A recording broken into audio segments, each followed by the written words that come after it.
not only to buy a home of your own as early in life as possible, but also to look at buying your second property as an inflation-proof investment and a cozy earning asset before your retirement.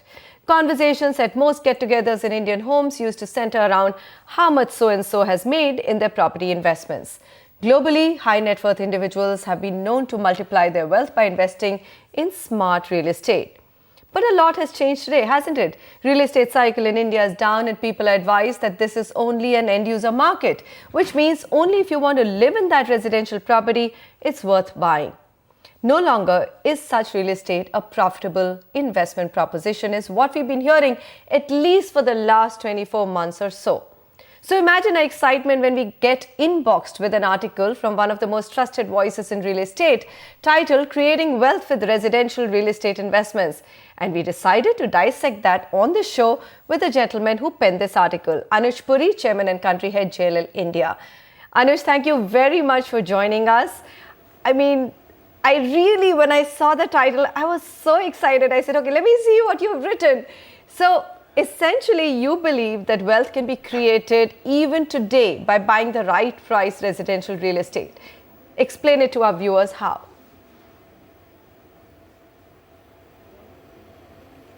So it is true, Manisha, that for a long time now, say about 24 months, it appears that real estate, certainly on the residential side, is down and out. And if you were to speak with anyone and say that real estate is a great investment opportunity, I can tell you that they're going to say well, certainly not.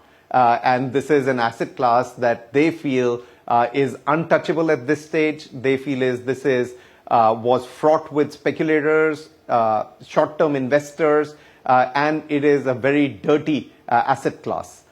Having said that, it is the world's largest asset class. I mean, it's 3 times the GDP. And India, we know, is not an insular market. It's getting more attracted towards global. There are a lot of institutions coming into the real estate sector into India, and it is going to get professional. So whilst the human memory is looking at the last 24 months, I want to say is look at it over the last 60 months. There has been profits that have been made in this sector, perhaps abnormally, perhaps also wrongly by the speculators and the short-term investors. But equally, if you were to look at the global scenario and as an asset class, you cannot say that this is an asset class that I'm just not going to look at it. Yes, today it is down and under, but perhaps that is where the opportunity is, because that's when you actually start to invest. It is several times the value of gold, it's several times the value of equities, it is several times the value of debt at a global level. And as I said at the beginning, it's 3 times the global GDP. That's the asset values in real estate at a global front. Okay. So I do certainly feel, Manisha, that this is an opportune time to start looking at investment, certainly on the residential side, but there have to be a lot of caveats. And if I can continue, 4 or 5 very quick caveats one will need to look at it to make sure that you are investing properly. It has to be with the right developer. It has to be the right city. It has to be the right location. It has to be on a project where there is financial closure, and it has to be a project which has got full approvals. And that's where an astute investor should start to look at and start to invest. So, when you say that it has to be at the right location, at the right price point, how do you go out and hunt these deals? Because most of that stock seems to have been taken over. So either investors are sitting on it, so you get it from the resale market, but new projects seem to be coming up more further down where infrastructure isn't that great. So how would you really narrow down on what could be some of the winning markets?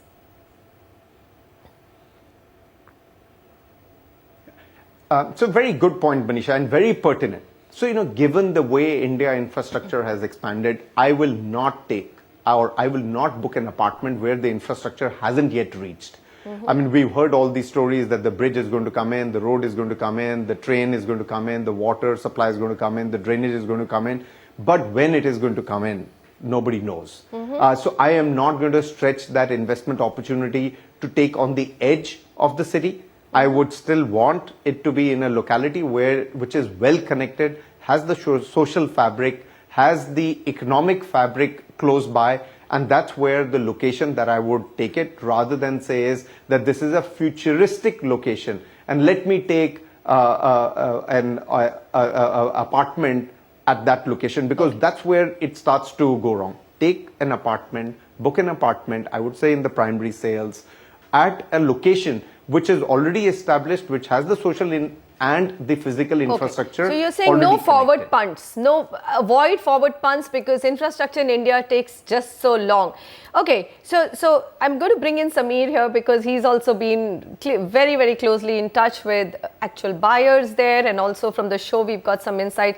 Sameer, there was a point when we did have people say forecast where the infrastructure is going to go and take a punt there. But I'm not going to delve or basically spend more time here. I'm saying, is there a thumb rule in terms of rental returns that you can get out of a real estate asset? What is it? How do you know it's the right price for any asset in property that you're getting into on the residential side? Should rental yield be the thumb rule? Manisha, to begin with, first of all, add to what Anuj has said. Very pertinent points were made by Anuj. Just to add two more points, I think what is going to be driving real estate demand and pricing in the residential side going forward are going to be two more points. One is, most important, is the demand supply dynamics. Now, I can give you case studies here where in the last 2.5 years, properties worth 15 crores have touched 30 crores. Case in point, great developer like Anuj said, DLF, right product, Camellias, has gone up 100% in the last 2.5 years in the worst performing markets, precisely because of demand supply dynamics and employment generation opportunities. Now, if you look at just golf course as an example, there are 1 million square feet of commercial real estate that got ready with prime tenants coming in, or whether you look at some luxury real estate assets in Bangalore, luxury real estate which was high priced in certain micro markets has gone up primarily because of these two factors. In addition to what you asked, the pricing points, I think there is enough data now available in the market from many websites, from many brokers and companies such as ours, where you can actually now see how the price movement has happened over the last 2.5, 3 years and what was the price 5 years ago. Now, if you couple that with the demand supply in that region, which is also very easily available, you can easily come to the right price point of any micro market and make a judicious decision, and you are bound to go right if you follow what Anuj just said and add these two more points. There's a tremendous upside still for going forward. Yes, the horizon should be not 1 or 2 years, but you can take it up to 5 years, and you can easily make a 10 to 15% compounded annualized return going forward. Okay, seems like both of you are in consensus, even with the returns part of it, 15% over the next 3 years is possible. My question to you, Anuj, is in your article, Sameer here mentions a couple of markets, and he's always had the knack of picking these markets where I'm sure he owns a lot of real estate, which have given you phenomenal returns, even being in luxury segment. Your article on the other side says, protect your downside and look at the 2,800 to 5,000 bracket. These are two, absolute opposite ends of the conversation, isn't it? So it's a very good point, Manisha, and I'll try and explain. But I just want to reiterate one point that Sameer said, and that was the last sentence that he said. Very, very important for those who are seeing your show, Manisha, that this investment is not a short-term investment. It's not a 6, 12 month. As Sameer very rightly put it up, you have to look at a 4, 5, 6 year horizon. Don't think that I'm going to get in and then I'm going to get out in 6 months' time. Also, it is a illiquid asset class. It's not like a stock market. It takes time to monetize the assets. So those viewers who are going to get excited with what Sameer and I are saying, Manisha, we just want to put in that caveat as well, that take the horizon as at least 5 years, not shorter. Sameer is right when he says the premium, but it is also in the segments, Manisha, where there is very less supply of premium. So he picked up the example of Camellias, or he referred to Bangalore. Very conveniently, Sameer did not refer to Mumbai, where I'm sitting in, because this is a place which I can tell you, in premium, you would just not want to touch it. Yeah, absolutely. You just don't want to be close to premium unless you are an end user. Okay, fair enough. So I would like maybe three, thumb rules, because what I gleaned from your article, which was a really interesting point, say map out that it is at least lower than the 2008 level, the property that you're buying, right? So that's a good price point to look at, that it's not overinflated, it's below 2008 levels, and clearly over 5 years, it has more than 5 years, 7 years, it's actually available to you cheaper. Second, Anuj, what most experts tell me is that in India, the reason why real estate was so overinflated and was bound to come down was the rental yields on residential. And they were always very poor, and it was always a capital gains game, which is now ending. So if you are likely to get a 3.5% rental yield on an asset that you're going to buy today, it's probably the right price. Would you go with that? I mean, would you go with that thumb rule? I would certainly go with that thumb rule, but Manisha, I can tell you it is equally very difficult today to say is on the asset that I'm going to buy today that I'll be able to get 3.5% return, rental return today itself. So what you will have to look at it is maybe 18, 24 months going forward, and expect that, at that time you will have between 2.5 to 3.5% rental return coming in from the residential.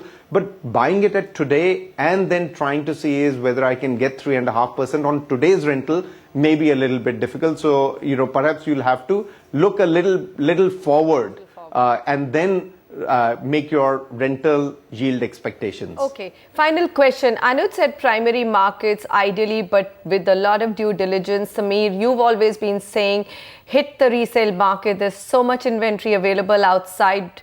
Between the two, Sameer, which one would you pick today? Well, I would pick up most definitely the resale market, under construction market, which the investors had actually got into and are looking at exits. Anuj and I are primarily saying really the same thing. Go into the primary markets, but if the developer is not giving you the right price, you may just get the right price from an investor who's stuck over there. But primarily go into the primary under construction markets, not with projects that are just about to start, but projects that are midway through or nearing completion. Anuj, is that so? Go with under construction project in advanced stages of construction, and primary or resale wherever you get, developer or resale wherever you get the best deal. And it is true. And the reason for that is, Manisha, there is a little bit more confidence that at least the approvals would have been in place, at least the initial approvals are in place, and the developer has been able to bring the project to a certain level of development. The other addition that I would say is it's perhaps good quality developers, several good quality developers that you have across India. And those for those developers who are just launching the project, I think it is still worth picking it up, because their reputation precedes. If the value at which they are launching is the right, I would pretty much encourage the investors to look at buying with those developers. Except that I probably can count them on my fingertips, those developers. The other problem is they're charging their premiums today because of their brands. Absolutely. Yes. So sometimes, I mean, I would think that a hidden gem, a smaller investor who's got a great track record and fully funded, like you said, if you can find out the funding, I really think now is the time when developers, rather than coming out with beautiful ads of houses which look really swanky, would just come out with simple information disclosure ads saying, we've got our funding tied up, these are the people who are funding us, we've got all the approvals, these are the approvals in place, and hey, we promise you we'll deliver. We're not saying 3 years, maybe 4 years, but we'll give you a house in 4 years. Those kind of ads might probably generate more transparency and excitement in the market. Anuj Puri, always a pleasure to have you with us. Thank you so much for joining us today. Thank you very much, Manisha.